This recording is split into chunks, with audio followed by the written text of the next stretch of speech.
1996 সালে সাতক্ষীরার ভোমরা শুল্ক স্টেশন যাত্রা শুরু করে। 2002 সালে এই স্টেশনকে স্থলবন্দর ঘোষণা করা হয়। তবে 2025 সালের অক্টোবর এই স্থলবন্দরকে পূর্ণাঙ্গ কাস্টমস হাউস হিসেবে ঘোষণা করা হয়।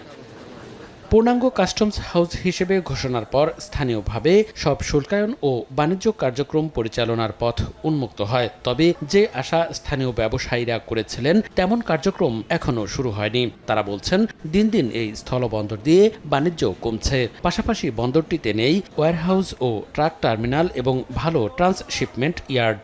খাবার কিনবো সে পয়সা নেই, এই যে এত গাড়ি করবো, চা খাবো না পান খাবো না এইসব করবো, তাই এতে কি কি চলবো আমরা বলি। গাড়ি ঢোকে না, আমাদেরও বিরাট ঋণ দেনা হয়ে যাতে হচ্ছে।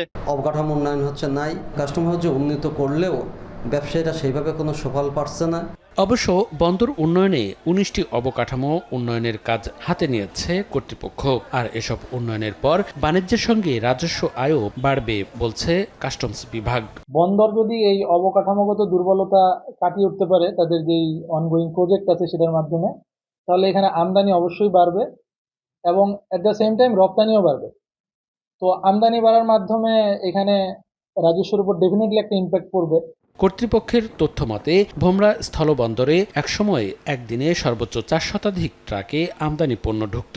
বর্তমানে তা কমে দাঁড়িয়েছে 150-তে। পাশাপাশি এই স্থলবন্দরে এখন পর্যন্ত কোনো অর্থবছরের রাজস্ব আয়ের লক্ষ্যমাত্রা পূরণ হয়নি। সময় সংবাদ, সাতক্ষীরা।